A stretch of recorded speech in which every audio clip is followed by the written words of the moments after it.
बड़ी खबर आ रही है जम्मू के कठुआ क्षेत्र से।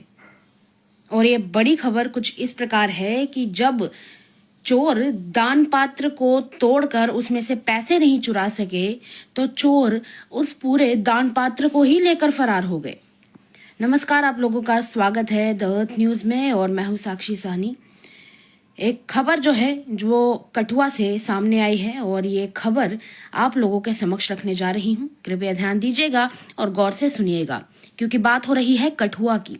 तो आपके कठुआ के कोई सगे संबंधी अगर हों तो उनके साथ इस खबर।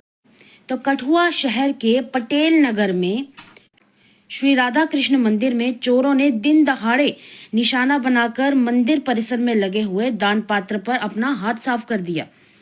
अब अगर बात करें कि इसमें कितने रुपए थे तो ये मैं आपको बता दूं कि इसमें 15 से 20,000 रुपए होने की जो पॉसिबिलिटी है वो बताई जा रही है, संभावना जताई जा रही है।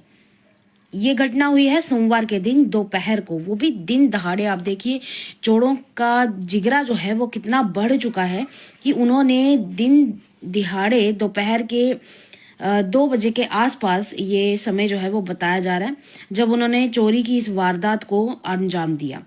और मंदिर में जो सीसीटीवी लगा हुआ था वहां पर ये सीसीटीवी जो है उसमें उनकी एक्टिविटी जो है वो कैद हो गई है। हालांकि जैसे ही हमारे पास वो सीसीटीवी की फुटेज आती है हम आप लोगों के साथ जरूर साझा करेंगे, पर तब तक के लिए मैं आपको ये बता दूं कि जहां जितने भी वहां के आसपास के लोग हैं उन स्थानीय लोगों ने इस मामले में पुलिस को जानकारी जो है वो दी है और इसी के साथ आसपास के लोगों ने इस बात की मांग भी की है कि जल्द से जल्द इस चोर को पकड़ा जा सके। दूसरी तरफ मैं आपको बताऊं कि पटेल नगर निवासी, पटेल नगर का रहने वाला है ये चोर, माफ कीजिएगा, पटेल नगर में रहने वाले ही एक लोकल आदमी हैं जिनका नाम देवेंद्र शास्त्री है। उन्होंने इस मामले में सारी जानकारी जो है वो दी है। उन्होंने कहा कि इससे पहले भी मंदिर में 4 चोरियां हो चुकी हैं। तो मतलब आप देखिए कि चोर एक बार चोरी करता है और फिर उसके बाद 3 बार चोरियां जो है वो और की गई और ये 5वीं चोरी थी। मतलब ये कि इससे पहले 4 बार चोरियां ऑलरेडी हो चुकी थी। चोरों का जिगरा देखिए आप लोग कितना बढ़ चुका है। दूसरी तरफ इसके बाद ये सब जब पता चलता है तो उसके बाद पुलिस के कहने पर ही मंदिर परिसर में सीसीटीवी जो है वो उनके द्वारा लगाए गए थे। ये बात देवेंद्र शास्त्री ने बताई है और इसी के साथ उन्होंने ये भी बताया कि भले ही उन्होंने सीसीटीवी लगाया था पर फिर भी हर बार पुलिस चोरी का मामला सिर्फ दर्ज करके चली जाती है, होता जो है वो कुछ नहीं है, यानी देखने को कुछ नहीं मिलता, आगे से रिजल्ट कुछ नहीं आता है। और उनका यह भी कहना था कि लेकिन दुर्भाग्य से अभी तक किसी भी चोर को पकड़ा तक नहीं गया है, सिर्फ इस मामले को रजिस्टर कर लिया गया था। और ये बात पुलिस की कार्यप्रणाली पर भी एक बड़ा सवाल जो है वो उठाता है कि पुलिस के पास ये मामले दर्ज होने के बावजूद अभी तक पुलिस जो है वो इनको चोरों को पकड़ क्यों नहीं पाई है।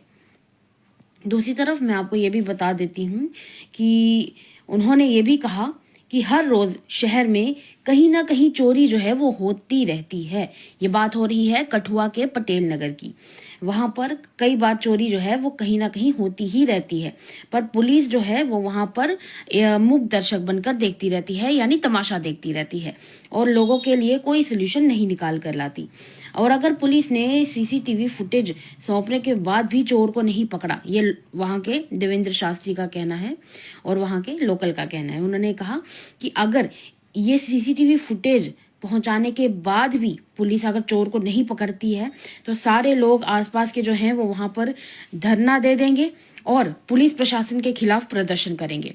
आपको क्या लगता है इन चोरों के साथ क्या किया जाना चाहिए? अब मैं आपको वैसे तो ये भी बता दूं कि सीसीटीवी में उस चोर का जो फोटो है वो भी आ चुका है, पर अभी तक अगर उसको नहीं पकड़ा गया है तो एक बड़ा सवाल जो है ये पुलिस प्रशासन के ऊपर उठ जाता है। अब आपको क्या लगता है इस चोर के साथ क्या करना चाहिए अगर ये पकड़ा जाता है तो? और क्या इसमें पुलिस की गलती है? आपको लगता क्या है कि गलती किसकी है कि जो अब तक चोर को 4 बार जो है चोरी कर चुके हैं चोर, पर अभी तक किसी भी चोर को पकड़ा नहीं जा चुका है। और बात हो रही है इस बार लोगों के विश्वास की, आस्था की। अपनी राय हमारे कमेंट सेक्शन में आप लोग छोड़ सकते हैं और ये खबर जो है ये कठुआ के रहने वाले लोगों के साथ शेयर कर दीजिए ताकि वो भी सावधान रहें, सतर्क रहें और अपने घर के आसपास सीसीटीवी जरूर लगवाएं। तब तक के लिए मुझे दीजिएगा इजाजत। देखते रहिए द अर्थ न्यूज। साक्षी सानी की रिपोर्ट। नमस्कार।